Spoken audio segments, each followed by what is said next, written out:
नमस्कार सर्वांना. सुप्रभात विद्यार्थ्यांनो. बृहन्मुंबई महानगरपालिका शिक्षण विभाग आयोजित ऑनलाईन शिक्षण सर्वांसाठी या उपक्रमात मी श्रीमती चंद्रप्रभा दीपक वाघ माझ्या या ऑनलाईन 8वीच्या वर्गात आपणा सर्वांचं मनापासून स्वागत करते. विद्यार्थ्यांनो, आज वार आहे गुरुवार 27 जानेवारी 2022. आज मराठी व्याकरणामध्ये आपण पाहणार आहोत समास. व्याकरणातील अत्यंत महत्वाचा हा भाग. तुम्हाला त्याचे काही प्रकार ओळख फक्त आज मी घेणार आहे, पण नेहमी मी सांगते त्याप्रमाणेच ह्या व्याकरण समास, संधी, अलंकार तुमची ना 12वी पर्यंत पाठ सोडणार नाही. त्याच्यामुळे 8वीला जर तुम्ही ते नियम समजून घेतलेत ना मुलांना, तर हे व्याकरणाचे जे वेगवेगळे तुम्हाला प्रश्न येतील त्या प्रश्नांमध्ये तुम्ही पैकीच्या पैकी मार्क मिळवाल. आणि म्हणून नियम लक्षात ठेवा. आणि काही ठिकाणी लक्षात ठेवा म्हणण्यापेक्षा मी सांगेल समजून घेणं महत्वाचं. समजून घेतलेलं ना विसरता नाही येत. आणि काही ठिकाणी पाठांतर आवश्यक आहे व्याकरणात, ते करा. चला, आजच्या या दिवसाची खूप सुंदर अशी सुरुवात झालेली आहे. आणि आता मी मात्र तुम्हाला वळवणार आहे थोडासा क्लिष्ट भाग आहे, पण सुरुवात मात्र मी करणार आहे सुविचाराने. यशस्वी होण्यासाठी शिकणं आणि चुकणं दोन्ही महत्वाचं आहे. मुलांनो, आता ना या क्षणी मी एक निर्णय घेतला की नाही बोलणार मी जास्त ह्या सुविचाराबद्दल, कारण मी बोलतच राहील. कारण इकडे ज्या मुंग्या दिसतात त्यांची विशेषणं तुम्हाला सांगता येतील. अत्यंत उद्योगी, खूप मेहनती. इकडे कोळी दिसतोय. हे कीटक जे आहेत ना, यांचं जे नियमित काम करणं आणि सातत्य आपल्याला जीवनात खूप काही सांगून जातं. म्हणून मी आता एवढंच सांगून इथेच थांबते. आणि मला असं वाटतं, मगाशी तुमच्या लिखाणाबद्दल मॅडम बोलल्या, आणि खरोखर आहे हे. लेखन कौशल्य वाढवायला ऑनलाईन मध्ये संधी नाही मिळाली. मग आता आपल्या ऑफलाईन शाळा पण सुरू झाल्या आहेत. मग आपण अशा आता ह्या संधींचे फायदा घेऊन लेखन कौशल्याला तुमच्या वाव देऊया. बघा, यशस्वी होण्यासाठी शिकणं आणि चुकणं दोन्ही महत्वाचं. लक्षात राहील तर ठेवा, नाहीतर कृपया मुलांनो लिहून घ्या. मी बऱ्याचदा तुम्हाला सांगते की वही पेन घेऊन बसा. आता मी तुम्हाला लिहायला मला का द्यावंसं वाटलं, कारण ना परवा जो सावंत सरांनी आपल्याला प्रजासत्ताक दिनाच्या आदल्या दिवशी विशेष असं एक व्याख्यान दिलं, त्याच्यामध्ये ना सरांनी व्याख्यान झाल्यानंतर सगळ्यांना व्यक्त व्हायला सांगितलेलं. आणि आमचे 2 विद्यार्थी, मला वाटतं आरुष असेल आणि नेहा, तुमच्या सगळ्यांचं प्रतिनिधित्व त्यांनी केलं. त्यांनी ना इतकं सुंदर उत्तर दिलं ना रे, की मला वाटतं मीच नाही, आम्हाला ना सगळ्या शिक्षकांना खूप छान छान वाटत होतं. त्या दिवशी ना असं खूप आनंदी राहायला झालं मला. मला ना असं शाळेत काही कळेच ना, मला काय एवढे छान वाटतंय, तुमच्या शब्दात भारी का वाटतंय. नंतर माझ्या लक्षात आलं, अरे आरुषचं उत्तर ना मला कुठेतरी खूप आवडलं. आवडलं म्हणजे ना, आम्ही ना तुमच्याकडे बघतो ना मुलांनो, पुढची आमचे जे भावी नागरिक आहेत, ते कसा हा देश सांभाळणार, कसं आपलं राज्य पुढे नेणार, कसं माणूस म्हणून उत्तम स्वतःला सिद्ध करणार. कुठलंही क्षेत्र असू दे, पण त्याच्यामध्ये अव्वल पुढे जाऊन माणूस पण महत्वाचं आहे, ते कसं जपणार. आणि त्याच्यासाठी ना उत्तम नागरिक होणं खूप महत्वाचं असतं. आणि आरुष बोलता बोलता बोलला की आम्ही देशाचे उत्तम नागरिक होणार, म्हणजे घटनेने दिलेले हक्क आणि कर्तव्य दोन्ही पार पाडू, असं त्याच्या बोलण्याचं सार होतं. आणि आरुष किंवा नेहा हे दोघ जण बोलत होते, तर फक्त हे दोघच नाही रे, जेवढे काही विद्यार्थी आहेत ना, त्यांचं त्यांनी प्रतिनिधित्व केलं. कारण आता ना असं थोडंसं वाटतं आम्हाला, की हे तंत्रज्ञानाचं युग आहे. तुम्ही पटकन Googleवर सर्च करता, तुम्ही विचार करत नाही. पण नाही, तात्काळ त्याला ते सांगावंसं वाटलं म्हणजे आमची मुलंही खूप विचार करतात. आणि तो कुठेतरी आनंद ना असा तो जाणवला आणि मग मला उमगलं. अरे बापरे! हे दोघं जणच नाहीत, आमची सगळीच मुलं अशी असतील. आम्हाला ना विद्यार्थ्यांना तुमच्या शाळा माहीत नाही, तुमची गावं माहीत नाही. पण ह्या ऑनलाईनने जवळ-जवळ मी काही मुलांना तर गेल्या वर्षापासून ओळखते. आपण ना असं जोडलं गेलंय रे आणि त्यातून मला जाणवलं, की नाही यातली काही मुलं खूप छान लिहितात. बोलायला घाबरतात आणि माझीच भाग्यश्री किंवा सानिया ना बोलणार नाही ती कुठे वर्गात पण. पण इतकं सुंदर निबंध लिहिते, की मीच विचार करते, अरे मग एवढं कसं छान हिला व्यक्त होता आलं लिखाणातनं. तर मी इथेच थांबते. तुम्ही हे सुविचार लिहून घेतले असतील, तर ह्या सुविचारातनं तुम्हाला काय-काय जाणवतंय किंवा तुम्ही काय लिहू शकाल ते लिहा. हं. नाहीतर मग तुम्ही त्या सुविचारांबद्दल चर्चा करा आणि मग विचारा मित्राला, "तू काय बोलणार आहे?" आणि असं मग तुमचा ते परिचय वाढवत जा. अगदी 7-8 ओळी लिहिल्या तरी चालेल. काही मुलं तर याच्यावरती 1.5-2 पानं लिहू शकतील. हं.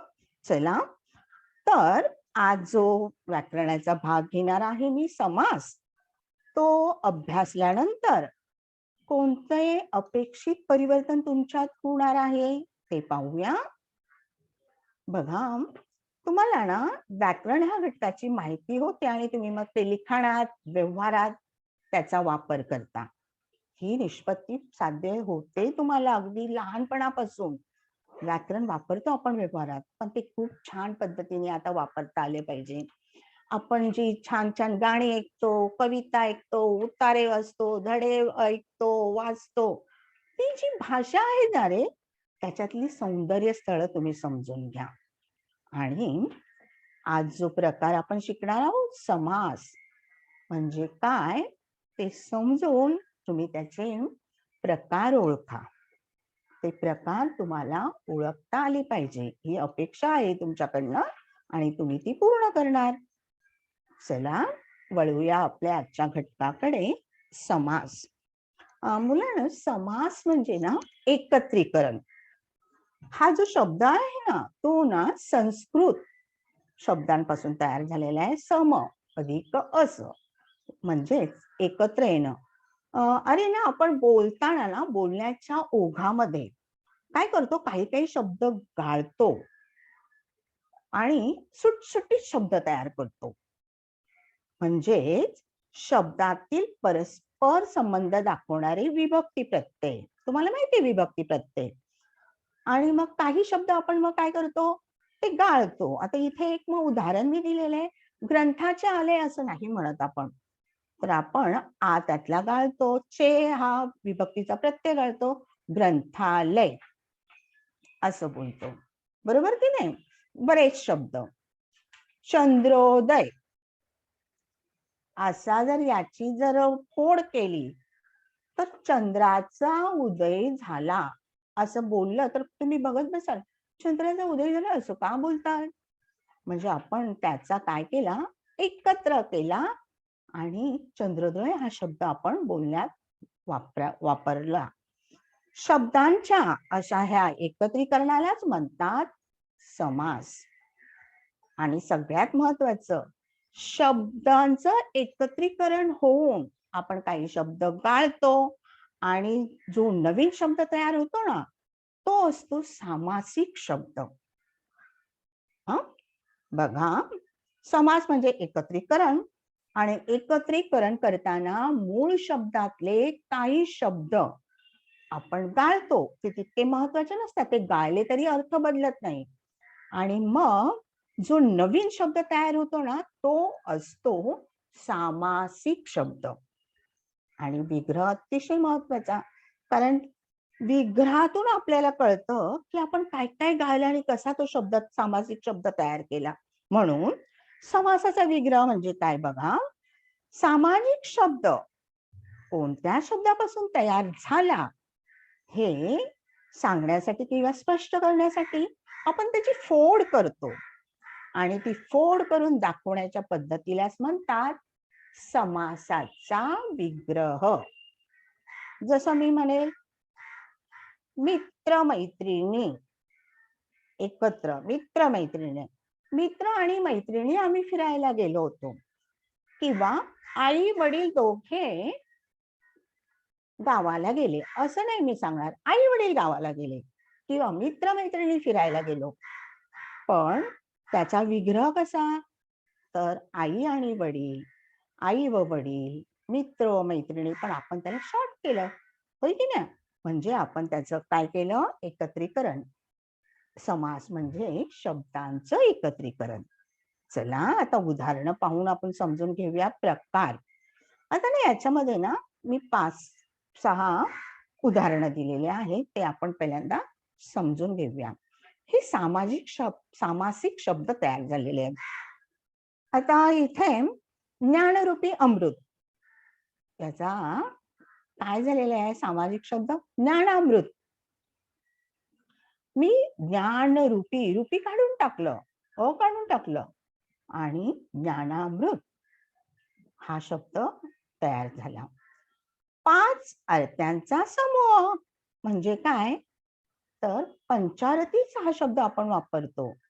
देवळामध्ये पंचारती झाल्या म्हणजे 5 आरत्या झाल्या. घरोघरी कसा तयार झाला, प्रत्येक घरी, याच्यापासून तयार झाला त्याचा छोटा शब्द घरोघरी, समास तयार झाला घरोघरी. निळा आहे कंठ ज्याचा असा तो. आता इथे तुम्ही म्हणाल की मॅडम निळाकंठ शंकर देवांचा असतो, शंकर नाही, पण इथे तो नीलकंठ आणि त्याचं मग आपण हे विशेषणच आहे, नीलकंठ शंकर देव असेल. तर निळा आहे कंठ असं नाही वापरत, नीलकंठ असा शब्द वापरतो.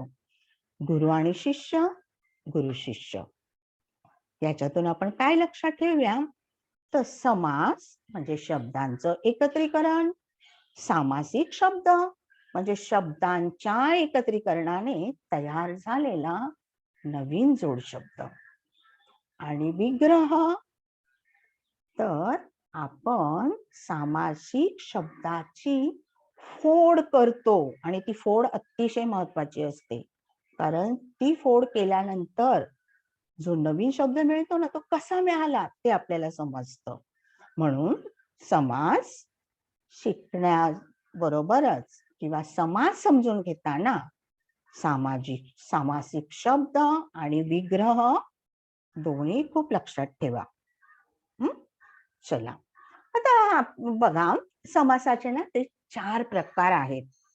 तुम्हाला ना उपप्रकार नाही आहेत, पण ते 4 प्रकार लक्षात घेताना नक्की काय महत्वाचं असतं किंवा कशावरनं ते 4 प्रकार पडले, तर बघा, समासामध्ये ना कमीत कमी 2 शब्द असावे लागतात आणि त्यातल्या प्रत्येक शब्दाला पद असं म्हणतात. त्या 2 पदांपैकी जे महत्वाचं पद असतं किंवा ज्याला खूप महत्व असतं, वाक्यामध्ये जरा जास्त महत्व असतं, प्राधान्य असतं, ते असतं मुख्य पद, आणि त्याच्यावरून समासाचे 4 प्रकार पडतात. बघा, आता मी आई वडील हा शब्द मी घेते, याच्यामध्ये 2 पद आहेत, आई आणि वडील. आई वडील पद म्हणजे 2 शब्द, आई वडील. मग याच्यामध्ये आता दोन्ही आई गाळता नाही येते आणि वडील गाळता येत नाही, दोन्ही शब्द महत्वाचे आहेत. असे काही शब्द येतात की ज्याच्यामध्ये ना पहिला शब्द खूप महत्वाचा असतो, असे काही शब्द येतात की ज्याच्यात दुसरा असतो. तर त्या महत्वाच्या शब्दांवरून समासाचे प्रकार पडतात आणि मग त्याची नावं ठरली. आता बघा, पद म्हणजे तुम्हाला नक्की कळलं की 2 शब्द असतात, त्याच्यापैकी एक पहिला आणि एक दुसरा शब्द, तो पद. आता पहिला शब्द आई वडील मी सांगितल्यानंतर त्याच्यात पहिला शब्द आई आहे. तसं आता पहिलं पद जेव्हा प्रधान म्हणजे मुख्य किंवा जास्त महत्वाचं असतं, ज्या समासामध्ये पहिलं पद हे प्रधान किंवा जास्त महत्वाचं असतो, त्या समासाचं नाव आहे अव्ययी भाव समास. ज्याच्यात पहिलं पद खूप महत्वाचं. आता दुसरा समास जो आहे तत्पुरुष समास. त्याच्यामध्ये काय आहे माहितीये, दुसरं पद जास्त महत्वाचं आहे. उदाहरण द्यायचं झालं तर नवरात्र. इथे रात्र या शब्दाला जास्त महत्व आलेलं आहे, म्हणजे दुसरं पद, दुसरा शब्द जास्त महत्वाचा ठरतोय, म्हणून ते उदाहरण असेल तत्पुरुष समासाचं. तुम्ही हे लक्षात ठेवा की कुठलं पद जास्त महत्वाचं. पहिलं पद महत्वाचं अव्ययी भाव, दुसरं पद महत्वाचं तत्पुरुष समास. आणि काही समास असे असतात, आता आई वडील हा शब्द जो आहे ना, हे उदाहरणच मी ह्या समासाचं दिलेलं होतं, द्वंद्व. त्याच्यामध्ये दोन्ही प्रधान पदे असतात, म्हणजे दोन्ही मुख्य पदे असतात, दोन्ही शब्द महत्वाचे असतात, ज्याला आपण दोन्ही शब्दांना प्रधान शब्द म्हणूया, आई आणि वडील. म्हणून तो आहे द्वंद्व समास. ह्या खुणा आहेत ओळखण्याच्या. आणि चौथा जो समासाचा प्रकार आहे बहुव्रीही समास. याच्यामध्ये दोन्ही पद इतके महत्वाचे नसतात. दोन्ही पद महत्वाचे नसतात, मग काय महत्वाचं असतं, तर ह्या दोन्ही पदांवरनं तिसऱ्याच एका शब्दाची माहिती येते, तिसराच एखादं पद आपल्याला कळतं आणि तो जास्त महत्वाचा असतो. तो असतो बहुव्रीही समास. पहिलं पद महत्वाचं अव्ययी भाव, दुसरं पद महत्वाचं तत्पुरुष, दोन्ही पद महत्वाचे, नावातच आलं द्वंद्व, आणि दोन्ही पद तितकेसे महत्वाचे नाही. तर दुसरंच कोणतरी इथे डोकावणार आहे मध्ये, तो आहे बहुव्रीही समास. आपण ना आता एकेकाची ओळख करून घेऊया उदाहरणांवर. बघा, पहिला जो समास आहे अव्ययी भाव समास. पहिल्यांदा काही उदाहरणं मी तुम्हाला इकडे लिहिलेली आहेत, ती दिसतायत, ती अभ्यासूया. पहिल्यांदा अधोरेखित करूया. आता बघा, समासामध्ये ना सामासिक शब्द ओळखणं खूप महत्वाचं आहे. गरजूंना यथाशक्ती मदत करावी.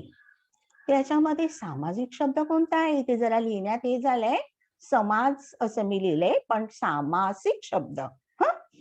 तर यथाशक्ती हा सामाजिक शब्द आहे, त्याला ना मी अधोरेखित करते यथाशक्ती. विद्यार्थ्यांनो, यथाशक्ती म्हणजे कसं, तर कुवतीनुसार, हो ना, शक्तीनुसार, असा त्याचा काय होईल, विग्रह होईल. दुसरं वाक्य, त्या शहरात जागोजागी वाचनालय आहेत. आता जागोजागी हा आहे यातला सामाजिक शब्द, तो मी अधोरेखित करते, त्याचं विश्लेषण सांगते. बघा, क्रांतिकारकांनी, आता जागोजागी म्हणजे इथे प्रत्येक जागी येईल. क्रांतिकारकांनी देशासाठी आमरण कष्ट सोसले. परवाच प्रजासत्ताक दिन साजरा झालाय आणि आपल्या याच्यामध्ये जरा वेगळं सांगितलं गेलं. प्रजासत्ताक दिनामध्ये आपल्याला घटनेचं सगळं महत्व होतं, पण 15 ऑगस्टच्या वेळेस किंवा तुम्ही असंही खूप वाचत असाल की क्रांतिकारकांनी केवढे कष्ट सहन केले, अरे सावरकरांनी वगैरे. आमरण, आमरण म्हणजे मरण येईपर्यंत, मृत्यू जवळजवळ समीप त्यांच्या आला, इतके कष्ट. तर तो शब्द आहे आमरण, हा इकडचा आहे सामासिक शब्द. आमरण म्हणजे खूप खूप इतके कष्ट की मृत्यू येईपर्यंत आ लावलाय त्याला. आता हा आ, यथा, हे काय आहे ते तुमच्यापैकी बऱ्याच जणांना माहित आहे. हे प्रत्यय आहे तारे, हो ना. अव्यय, आता अव्ययी भाव समाज ओळखण्याचे ना काही क्लुप्त्या किंवा काही वैशिष्ट्ये लक्षात ठेवायच्या आहेत. बघा, मी वाचते आणि मग समजवते. पहिले पद महत्वाचे असून ते बहुधा अव्यय असते. आपल्याला माहितीये अव्ययी भाव समाजामध्ये पहिलं पद प्रधान, ते इथे दिले अव्यय असते. आपल्याला अव्यय माहिती आहेत. तुम्हाला आठवत आहेत का अव्यय? अविकारी शब्द. अव्ययामध्ये लिंग, वचन, काळ काहीही परिणाम करत नाही. वाक्यामध्ये जेव्हा हे शब्द वापरले जातात तेव्हा त्या शब्दाला लिंग नाही बदलवू शकत, काळ नाही बदलवू शकत, वचन नाही. जसाच्या तसाच तो राहील. यथा शब्द जसा कोणी येऊ दे. अनेक वचनामध्ये पण मी वापरलं गरजूंना किंवा लोकांनी यथाशक्ती मदत कोरोनाच्या काळात इतरांना केली. अनेक वचनांमध्ये पण यथाशक्ती शब्द वापरला मी.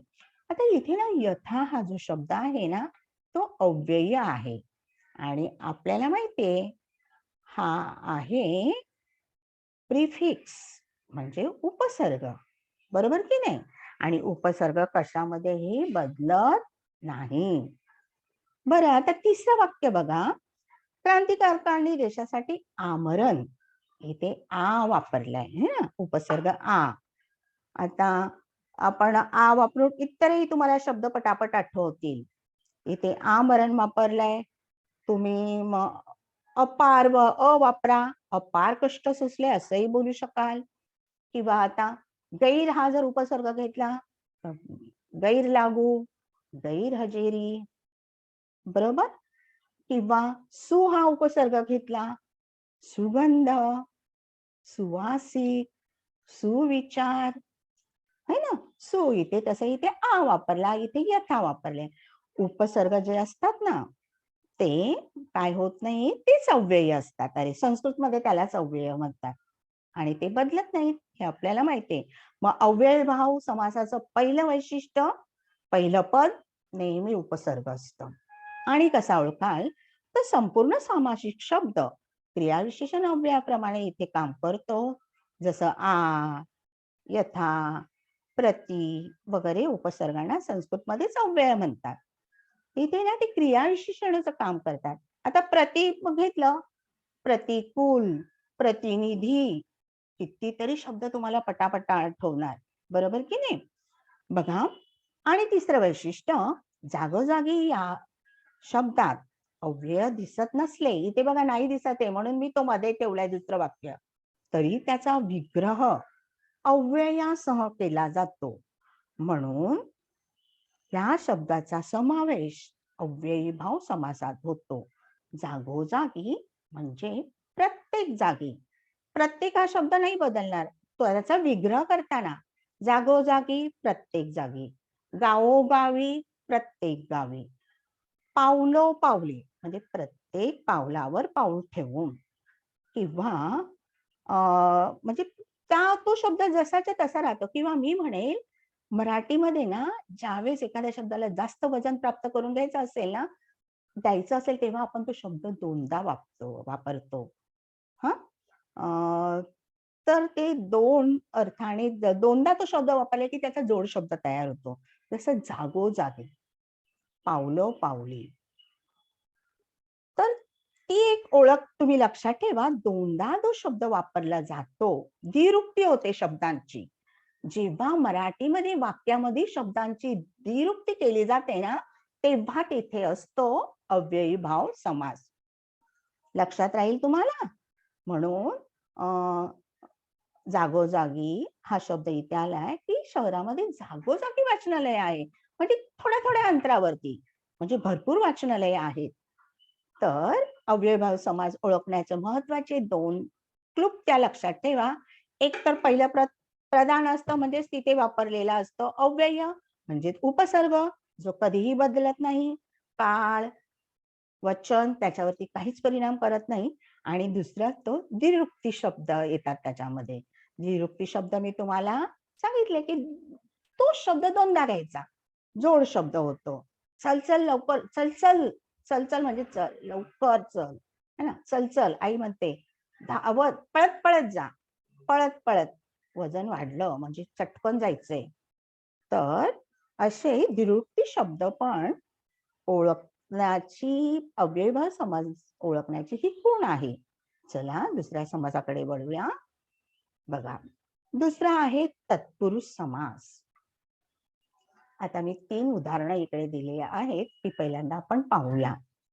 पहिल्यांदा आपण त्याला अधोरेखित करूया. कारण ना सामाजिक शब्द ओळखता आले पाहिजे. बघा, अर्णवला अनेक कविता तोंडपाठ आहेत. यातला सामाजिक शब्द तोंडपाठ आहे, दुसरा आहे महाराष्ट्र. महाराष्ट्र आणि तिसऱ्या याच्यात बघूया बरं. या सप्ताहात क्रीडा महोत्सव आहे. कोणता असेल तुम्ही मनातल्या मनात ओळखलात का? बघा, दुसरं पद महत्वाचं असतं तत्पुरुष मध्ये, म्हणजे येईल सप्ताह. आणि मी वेळ जाऊ नये म्हणून ती विग्रह केलाय. बघा, तोंडपाठ म्हणजे पाठांतर आहे त्याचं. तोंडपाठ म्हणजे तोंडाने पाठ. बऱ्याच विद्यार्थ्यांना ना पाठांतर नाही, पण त्याला लिहिता खूप छान येतं. पण तोंडपाठ म्हणजे काय? तोंडाने पाठ. तर इथे ना तोंड ह्या शब्दापेक्षा पाठ या शब्दाला खूप महत्व आलेलं आहे. म्हणून दुसरा शब्द महत्वाचा आहे. 2 पद आहे, दुसरं पद आहे. एक आहे तोंड, दुसरं आहे पाठ. पण दुसरं पद महत्वाचं आहे, ते आहे पाठ. कारण त्याचं पाठांतर आहे, हे सिद्ध होतंय तोंडपाठ मधून. आता महाराष्ट्र, महान असे राष्ट्र. आपल्या महाराष्ट्राला महाराष्ट्र हे नावच मुळी का मिळालं? तर महान असं ते राष्ट्र आहे. महान या शब्दापेक्षा राष्ट्र या शब्दाला जास्त वजन आहे, म्हणून तो तत्पुरुष समासाचं ते उदाहरण आलंय. सप्ताह, तुम्हाला माहितीये 7 दिवसाचा समूह म्हणजे सप्ताह. मगाशी मी पंचारती, पंचारती 5 आरत्या झाल्या आहेत, 5 आरत्यांचा समूह. किंवा आठवडा, ह्या शब्दात ना नेहमी गोंधळ करतात. बरीच मुलं ना आठवडा हा शब्द त्यांना वाटतं 7 दिवसाचं, नाही. आठवडा म्हणजे 8 दिवसाचा समूह असतो. रविवार ते रविवार असं मोजणं, सोमवार ते सोमवार. तसं सप्ताहात 7 दिवस, आठवड्यात 8 दिवस. इथे महत्व दुसऱ्या पदाला येतं. 8 वडा, दुसऱ्या शब्दाला महत्व येतं. किंवा बटाटे वडा, बटाट्याला नाही महत्व. अरे बटाटा घालून केलेला वडा म्हणून तो बटाटे वडा. दुसऱ्या शब्दाला महत्व येतं, दुसऱ्या पदाला महत्व येतं. उदाहरण ते आहे तत्पुरुष समासाचं. आता याची वैशिष्ट्ये बघा. या समासात दुसरे पद महत्वाचं असतं, हो ना. ज्याप्रमाणे राष्ट्र, पाठ, सप्ताह म्हणजे समूह, 7 दिवसांचा समूह म्हणजे तो सप्ताह. आणि काय होतं माहितीये इथे, तर ज्यावेळेस विग्रह करतो ना आपण, त्यावेळेस अर्थाच्या दृष्टीने आपण बोलण्याच्या ओघात काही शब्द जे गाळतो ना, तेच विग्रह करताना काय करावे लागतात, आपल्याला घालायला लागतात. जसं मी म्हणेल नवरात्र. नवरात्र म्हणजे काय रे? तर 9 रात्रींचा समूह, हो ना. रात्र ह्या शब्दाला महत्व आलं. मग ती सप्तरात्र पण असेल. किंवा चतुर्भुज, भुज म्हणजे बाहू, ते बाहू या शब्दाला महत्व आलं. 4 भुजा असणारी, मग ती देवी असेल. किंवा आपण आणि काही शब्द घेऊया. चातुर्मास, चातुर्मासातले महिने आपल्याला माहिती आहेत, पण कोणते मास. चातुर म्हणजे 4, पण इथे मास महिन्याला शब्द आहे की चातुर्मासातले महिने. म्हणजे दुसरं पद जेव्हा महत्वाचं असतं, त्यावेळेस आपण बोलताना जे शब्द गाळलेले असतात तेच विग्रह करताना येतात. चातुर्मास 4 महिन्यांचा समूह. वनभोजन, वनातील भोजन, गायलेले शब्द. वनात केलेले भोजन, भोजन या शब्दाला महत्व आलेलं आहे. तर ओळखताना दुसरं पद महत्वाचं तत्पुरुष समास. आणि सगळ्यात महत्वाचं गायलेले जे विभक्तीचे प्रत्यय असतात, शब्दयोगी अव्यय असतात, ते मात्र आपल्याला विग्रह करताना घालावं लागतात. आणि मग सापडतो तत्पुरुष समास. समजलं मुलांना? वळू मी तिसऱ्या समासाकडे. बघा, पद शब्द नेहमी लक्षात ठेवा. दुसरं पद महत्वाचं असतं तत्पुरुष समासामध्ये. पहिलं पद प्रधान म्हणजे महत्वाचं असतं अव्ययी भाव समासामध्ये. आता द्वंद्व समास बघा, काही उदाहरणं दिलीत मी, ती उदाहरणं अभ्यासूया, म्हणजे त्यातले सामासिक शब्द पहिल्यांदा ओळखता आले पाहिजे. ओळखले का मनातल्या मनात? काही सेकंद देते, तुम्ही मनातल्या मनात ओळखा. मग मी अधोरेखित केल्यानंतर स्वतः ठरवा माझं बरोबर आलं का. वाचते बघा. मुलांनी आई वडिलांची आज्ञा पाळावी. ओळखलं असेल तर मी आता अधोरेखित करते सर्वांना. बघा, मगाशी सांगताना मी उदाहरण हेच दिलं होतं. मुलांनी आई आणि वडील दोघांची आज्ञा पाळणं महत्वाचं असतं की नाही, तुम्हीच बघा. की फक्त बाबांचंच ऐकता का, किंवा आई दिवसभर सोबत असते म्हणून फक्त आईचंच ऐकता का,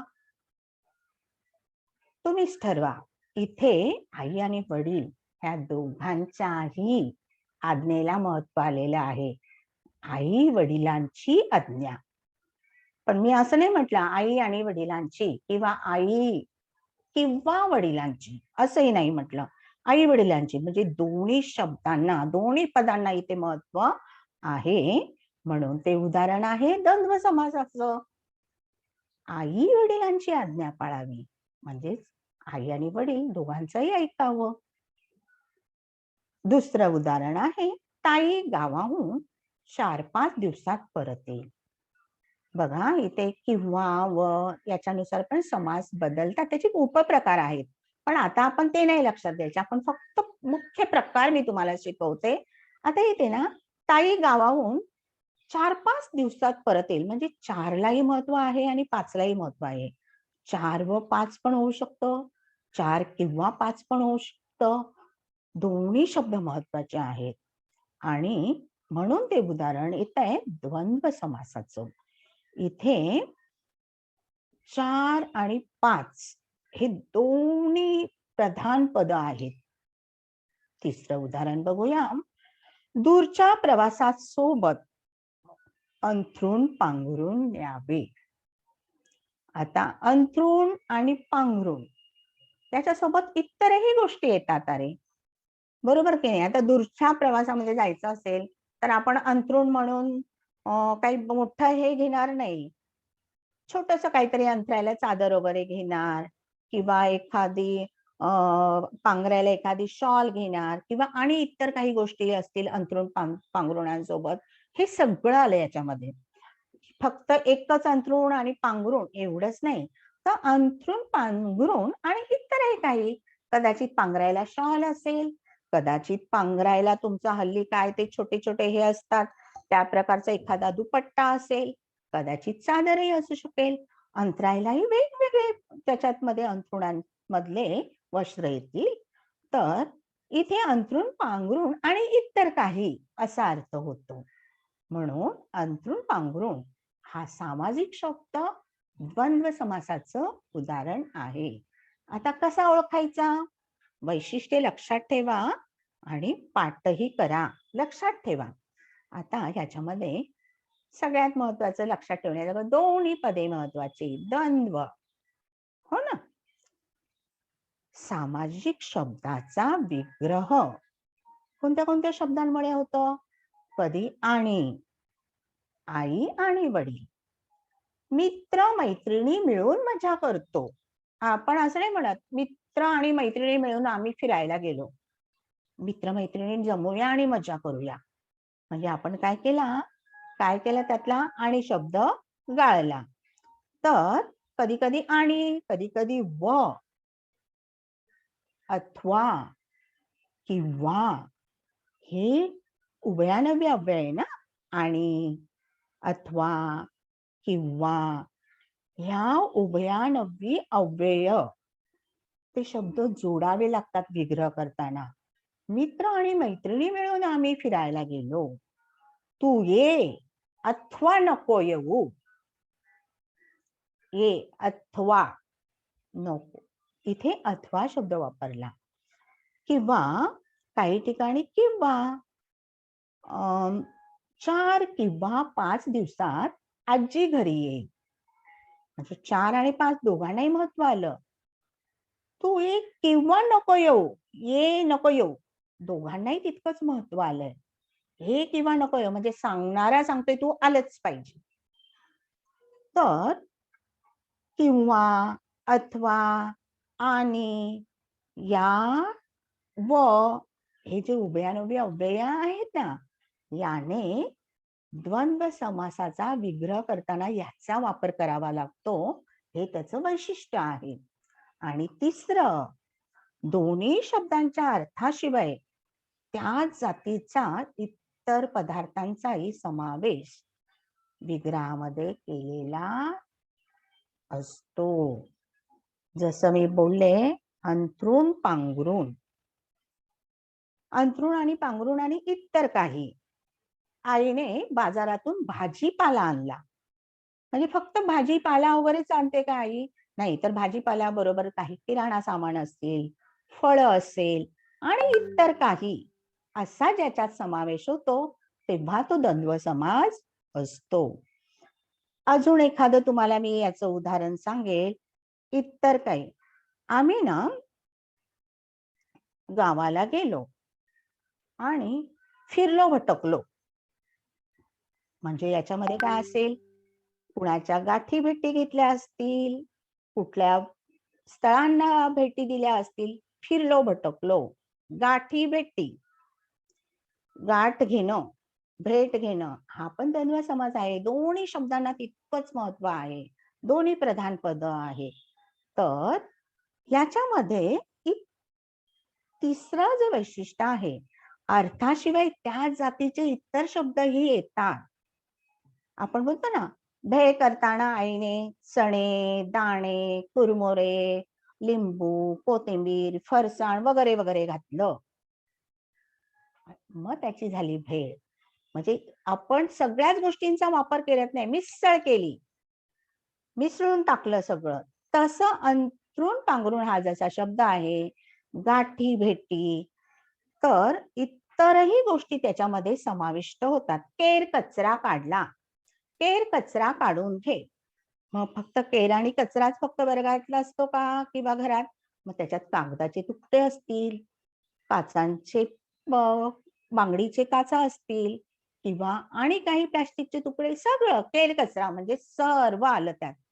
म्हणजे इतर काही या अर्थानेही काय केला जातो, हे वैशिष्ट्य लक्षात ठेवलं तर तो द्वंद्व समासा तुम्हाला ओळखणं सोपं जाईल. बघा, दोन्ही पद महत्वाची. विग्रह करताना उभयानुव्वी अव्यय आणि व, अथवा, किंवा वापरले जातात. आणि काही वेळास त्या अर्थाच्या इतरही शब्दांना महत्व येतं, तेव्हा तो असतो द्वंद्व समास. आलं लक्षात? थोडंसं तुम्ही जर वैशिष्ट्ये पाठ केली, समजून घेतली, तुम्हाला ओळखायला सोपं जाईल द्वंद्व समासाचे. आणि आपण नंतर इतर उदाहरणं मी तुम्हाला सांगते. पुढच्या समासाकडे वळूया. बघा, पहिल्यांदा ही उदाहरणं बघा. आई वडील त्याचा विग्रह कसा केला? तुम्हाला मी मगाशी म्हटले की विग्रह महत्वाचा आहे. आई आणि वडील 4-5, 4 किंवा 5. आई वडील इथे उभयानुव्वी अव्यय वापरलाय. 4 किंवा 5. अंथरूण पांघरूण म्हणजे अंथरण्यासाठी आणि पांघरण्यासाठी लागणाऱ्या इतर वस्तू किंवा इतर कपडे महत्वाचे आहेत. आता ना काही सामाजिक शब्द इथे मी टाकले, त्याचा ना मनातल्या मनात विग्रह करा. मगाशी मी भाजीपाला वापरलाय, म्हणजे आई बाजारातनं भाजीपाला दोनच घेऊन येतात. हे आणेल का वस्तू? किंवा भाजीपाल्यांमध्ये ठराविकच नाही, भाजीपाल्यांमध्ये आई फळभाज्या आणेल, आई इतर फळं आणेल, आई किराणा मालातल्या काही गोष्टी बाजारात गेल्यावर आणेल. कुणासाठी काय वही हवी असेल, खेळणी हवी असेल, तुमच्या काही मागण्या, तर एकाच ह्याच्यात जाते मी भाजीपाला घेऊन येते. म्हणजे भाजीपाला आणि इतर हवं ते त्याच वर्गातलं. सुख दुःख याचा पण आपण कसा विग्रह करू? सुख दुःख, त्याच्यामध्ये आणि इतरही भावना येतील अशा गोष्टी. मित्र मैत्रिणी. मी कसा करणार आता विग्रह? भाजी पाला वगैरे, सुख आणि दुःख दोन्ही महत्वाचे, बरोबर की नाही? एका शब्दाला इथे महत्व नाही. जेवढं सुखाला महत्व आहे तेवढंच दुःख या शब्दाला, या पदालाही महत्व आहे. मित्र आणि मैत्रिणी असा याचा विग्रह होईल. केर कचरा वगैरे, वगैरे मध्ये मी तुम्हाला सांगितलं केर कचऱ्यामध्ये आणि काय काय येईल. कागदाचे कपटे येतील, प्लास्टिकचे तुकडे येतील, काय जे असेल ते वगैरे, म्हणजे त्या सदृश्य त्याच्यामध्ये येणाऱ्या गोष्टी काय होतात या समासामध्ये विग्रह करताना. आणि अथवा किंवा हे घालणं ही त्याची ओळख आहे, हे ओळखण्याची क्लुप्ती आहे. आणि समासाचा विग्रही अतिशय महत्वाचा असतो, तो करता आला पाहिजे तेव्हा समास ओळखायला सोपा जातो. भाजीपाला वगैरे, सुख किंवा दुःख, मित्र आणि मैत्रिणी दोन्ही महत्वाचे, केर कचरा आणि इतर गोष्टी. आला लक्षात? चला पुढच्या समासाकडे वळूया. बहुव्रीही समास हा खूप महत्वाचा याच्यासाठी वाटतो की ना, याचं वैशिष्ट्यच असं आहे रे, याच्यात ना दोन्ही पद इतकी महत्वाची नाही वाटत, तिसरंच कोणतरी अतिशय महत्वाचं याच्यामध्ये ओळखेल म्हणून पुढे येतो. तर याची आपण उदाहरणं पाहूया. चंद्र तारे अनंत आकाशात उगवतात. शिक्षकांनी चौकोनाचे गुणधर्म शिकवले. मी वाचते तोपर्यंत तुम्ही मनातल्या मनात ओळखताय ना समास, अधोरेखित करायचे मनातल्या मनात. लंबोदराला मोदक आवडतात. दुष्काळात निर्धनाने कोणाकडे पाहावे, कोणाकडे बघावे. बघा आता तुम्ही ओळखले असेल तर ठरवा तुमचं बरोबर आहे का. अनंत, अनंत अंत नाही ज्याला, तो ज्याला अंतच नाहीये, ज्याचा अंतच नाही दिसत. चंद्र तारे अनंत आकाशात उगवतात.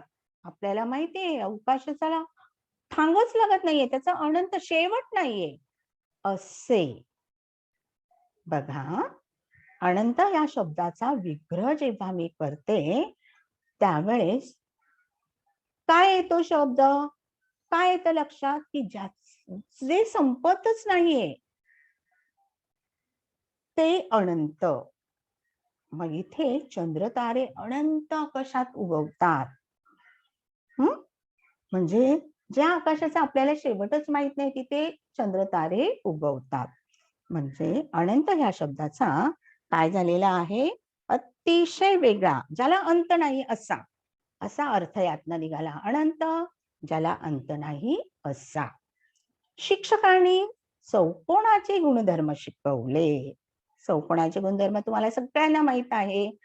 चौकोन हा शब्द इथे आहे सामाजिक शब्द, सामाजिक शब्द म्हणून चौकोनाला. आता आपल्याला माहितीये चौकोनाला 4 कोण असतात, चौकोनाला 4 बाजू असतात. तर ते गुणधर्म शिक्षकाने शिकवले. चौकोन, चौकोन म्हणजे काय, ज्याला 4 कोण आहेत असा, बरोबर की नाही. अष्टकोन, ज्याला अष्टकोन 8 कोण आहेत असा अष्टकोन. अष्टभुजा 8 भुजा असलेला. तर इथे बहुव्रीही समास कसा ओळखायचा, तर चौकोनाचे गुणधर्म शिकवले असा मी चौकोन शब्द वापरला, त्याचा विग्रह करताना 4 कोण असलेला असा विग्रह झाला. आणि तो चौकोन, चौकोन कोण, 4 कोण असलेला. अनंत कसं, तर जे काय होत नाहीये, ज्याला अंत नाहीये, शेवटच कळत नाहीये, ते अनंत. नवीन शब्द आला की नाही. लंबोदराला मोदक आवडतात. याच्यामध्ये कोणता शोधला तुम्ही, मी अधोरेखित करते बघा बरोबर आहे का. लंबोदर कुणाला म्हणतात तुम्हाला माहित आहे, अत्यंत आवडते असं हे दैवत आहे तुमचं. लंबोदर, लांब आहे उदर, उदर म्हणजे पोट, ज्याचं पोट, ज्याचं उदर लांब आहे असा तो कोण तुम्हाला माहित आहे, गणेश. पण इथे त्याला विशेषण वापरले, लंबोदर. हा, आणि काय होत आहे, वाक्य मी तयार केले, लंबोदराला मोदक आवडतात. म्हणजे मला म्हणायचंय गणपतीला मोदक आवडतात. लांब आहे उदर ज्याचे, असा त्याचा विग्रह आला. दुष्काळात निर्धनाने कोणाकडे बघावे. बघा, निर्धन, ज्याच्याकडे धन नाही, निघून गेले ज्याच्याकडचे धन. धन दौलत आपल्याला माहिती आहे, पैसा अडका सगळं आलं त्याच्यामध्ये. तर दुष्काळ आहे, बाकीचे लोक ज्यांच्याकडे पैसा आहे ते तो वापरतील, पण निर्धनाने, ज्याला धन सोडून गेलंय, ज्याच्याकडे धनच नाहीये, असा तो निर्धन, त्याने कुणाकडे बघावे. निर्धन हा शब्द इथे आहे सामासिक शब्द, आणि ते उदाहरण आहे बहुव्रीही समासाचं. दोन्ही पद महत्वाचे नाही, तिसराच कुठला तरी शब्द तयार झाला. अनंत, नाही थांब, नाही शेवट, असं ते अनंत. चौकोन, चार कोण असलेला. लंबोदर, लंब आहे उदर ज्याचे. गजानन, गजाचे म्हणजे हत्तीचे आहे, आनन तोंड ज्याचे. दशमुख, 10 तोंड.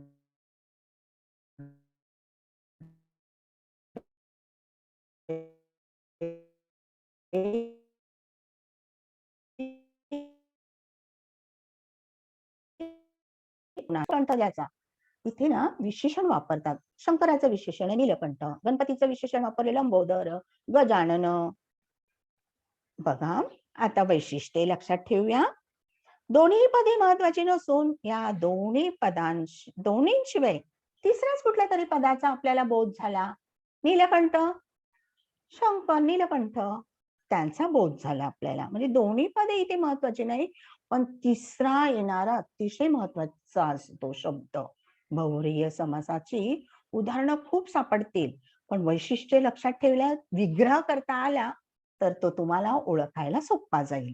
आणि दुसरं आपल्याला वैशिष्ट्य सांगितलं मी, की हा जो सामासिक शब्द असतो ना बहुव्रीहीमध्ये, तो ना तिसऱ्या पदाचं विशेषण असतं. लंबोदर, तिसरं पद मला सापडले गणपती, आणि त्याचं विशेषण आहे लंबोदर. बरोबर की नाही? कळले का रे चारही समास? अव्ययी भाव मध्ये पहिलं पद, पहिला शब्द महत्वाचा, तो अव्ययी भाव.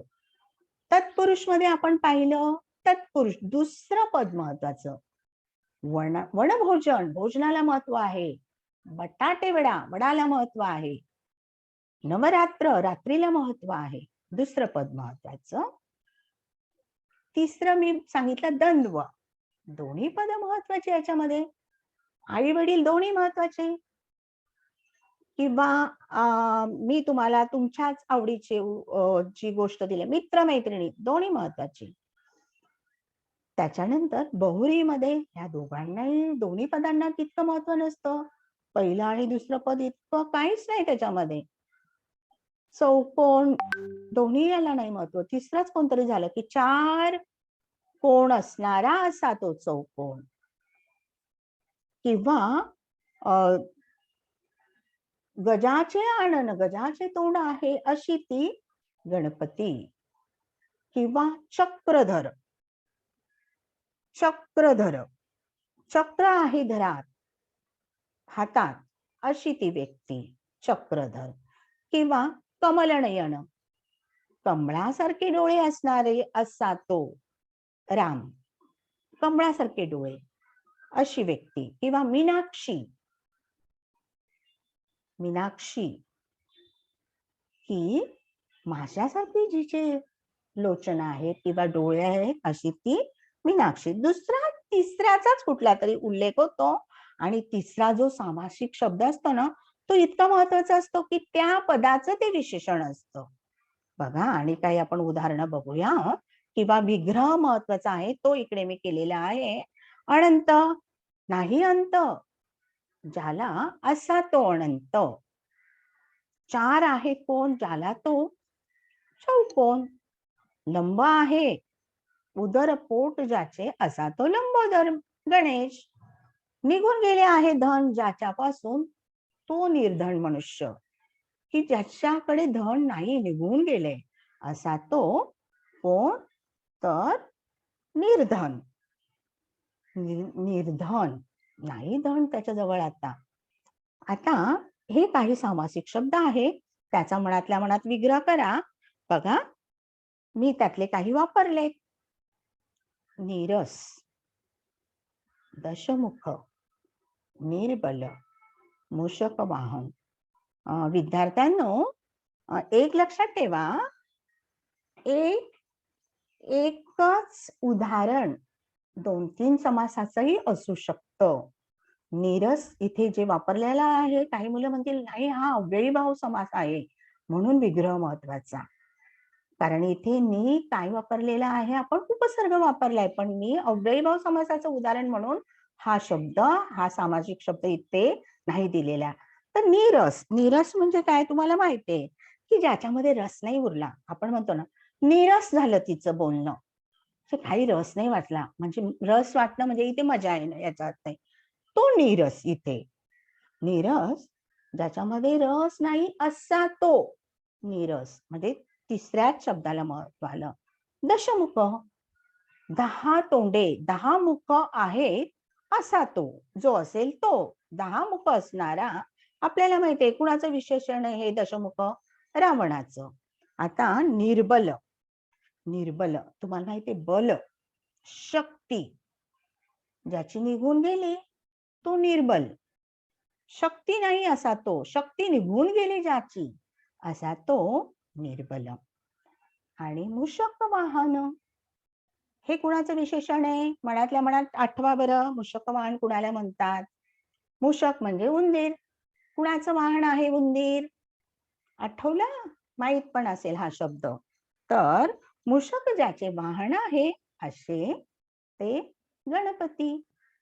तिसरा शब्द तयार झाला, मूषक आहे ज्याचे वाहन, म्हणजे मूषक वाहन हा शब्द गणपतींना आपण विशेषण म्हणून वापरतो. आलं का रे लक्षात?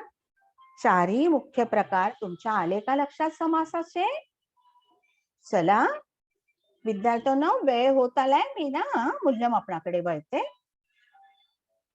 मी अधोरेखित केलेले समास आहे, सामासिक शब्द आहे, ते ना तुम्ही एकेकाने वाचायचे आणि ना त्याचा प्रकार मला सांगायचा आहे. चला करूया का सुरुवात? हॅलो. हो टीचर. मी वाक्य वाचू का मग? नाही टीचर, वाचेल. तू वाचतोस? कोण आहे, नाव सांग बाळा. टीचर पियुष. पियुष वाच बेटा पहिलं वाक्य, आणि अंडरलाईन कशावर केली तर मी शब्द सांगतो ते पण सांग. हो, राहुल कधीही गैरहजर राहत नाही, गैरहजर. बरं, बघा मी थोडस इथे पण परत बोलते. आता ना इथे मी उपसर्ग लावलेला आहे. कोणता समास येईल पियुष? टीचर अव्ययीभाव. अव्ययीभाव. खूप छान, अव्ययीभाव समास. खूप छान पियुष. चला दुसरा विद्यार्थी तयार राहा. चला सगळ्यांनी. टीचर बी वाचू? कोण आहे, नाव सांग. ऋग्वेद. वाच. मला बटाटे वडा खूप आवडतो. बटाटे वडा कोणत्या याचं उदाहरण आहे? कोणता समास येईल रे? मी मगाशी बोलतानाही मला हा दिला सामासिक शब्द. इथे ना दुसऱ्या पदाला महत्व आहे. ओळख बरे समास. पियुष, ऋग्वेद कोण असेल समास ओळखा. टीचर मी सांगू पियुष? ऋग्वेद तुला नाही सांगता येणार का? दुसऱ्या टीचर तुमची स्क्रीन ग्रीन दिसते मला मध्ये मध्ये. बरं चालेल, मी तुला हा तुझ्याकडे नेटचा प्रॉब्लेम आहे मला माहिती बाळा. बटाटे वडा दुसऱ्या पदाला महत्व आलंय. टीचर तत्पुरुष समाज. खूप छान, खूप छान. तत्पुरुष दुसऱ्या पदाला महत्व. बघा आता बाकीच्यांनी पण तयार राहा. संकटे आल्यावर आई वडिलांची पदोपदी आठवण येते. टीचर मी बघा. बोलू आयुष. टीचर एक मिनिट मला बोलू द्या. इथे ना मी आई वडिलांवर नाही रे अधोरेखित केलं, कारण मला दुसरा समाज अपेक्षित आहे. आणि आपल्याला माहित आहे पुन्हा पुन्हा दोनदा तो शब्द वापरला जातो असा एक समास आहे. कुणी सांगा पटकन, चला पटकन. टीचर अव्ययी भाव समाज. बरोबर, अव्ययी भाव समास. चला, चौथं वाक्य मीच वाचते, दुसऱ्या कुणीतरी उत्तर द्या तुमच्याकडे याचा प्रॉब्लेम असेल तर. श्रावणात ऊन पावसाचा खेळ सुरू असतो. दोन्ही गोष्टींना इकडे महत्व आहे. टीचर द्वंद्व समाज. बरोबर आहे का बघूया आपण. अगदी बरोबर. चला, हे तर खूप सोपं आहे. कुणी सांगू शकतो? मॅडम नेहा, नेहा वाज बळा. लंबोदराला मोदक आवडतात. सांग बाळा, समासाचं नाव सांग किंवा सामासिक शब्द. मॅडम. हा सांग. बहु बहुव्रीही. बहुव्रीही समास. खूप छान. आता हे बघा हा, देवळात राधाकृष्णाची सुंदर मूर्ती आहे. राधा कृष्ण दोन्ही शब्दांना महत्व आहे. सांगा. मॅडम मी सांगू. टीचर द्वंद्व समास. श्रेयस सांग बळा. टीचर मी गायत्री मॅडम. सांगू. गायत्री तू आता सातवं द्वंद्व सांग आता. समास मॅडम. ठीक आहे, दोन्ही अगदी बघू बरोबर आले का बघूया. हा, द्वंद्व समास. गायत्रीचा आवाज आला, मला सांग गायत्री, सातवं वाक्य वाच बाळा तूच. गायत्री. बरं ठीक आहे, दुसरं कोणी असेल तर वाचा, मी वाचते नाही तर. सहलीमध्ये वनभोजन करताना मजा आली. सामासिक शब्द आहे वनभोजन. कोण सांगेल? कोण सांगेल? वनभोजन. इथे भोजनाला महत्व आलेलं टीचर मी आहे. सांगू आयुष. सांग आयुष. टीचर तत्पुरुष समास. खूप छान, दुसऱ्या याला महत्व आले. बरोबर आहे. होय विद्यार्थ्यांनो, हे प्रकार जरा मी घाईत घेतले, पण यांची फक्त मुख्य प्रकार आहेत. तुम्हाला ते 9वी 10वी 12वीला त्याचे प्रकार पण वेगवेगळे येतील ते नंतर, पण हे मुख्य प्रकार सराव करा. वैशिष्ट्ये लक्षात ठेवा, क्लुप्त्या लक्षात ठेवा. आता स्वाध्याय ना मी त्याच प्रकारचा तुम्हाला दिलेला आहे. समासामध्ये विग्रह अतिशय महत्वाचा. विग्रह केल्यानंतरच आपल्याला काय मिळतो? समासाचं नाव किंवा तो सामासिक शब्द मिळतो. गृहपाठ मी मगाशी पण तुम्हाला दिलाय. सुविचार लिहून घेतला असेल तो तुम्हाला त्या सुविचाराबद्दल काय वाटतं किंवा काय काय महत्वाचं आहे ते तुम्ही लिहायचं आहे, वर्ग शिक्षकांना दाखवायचं आहे. आणि लिहा सगळ्यांनी. खूप छान ऐकलं, धन्यवाद. थांबते मी इकडेच. चला.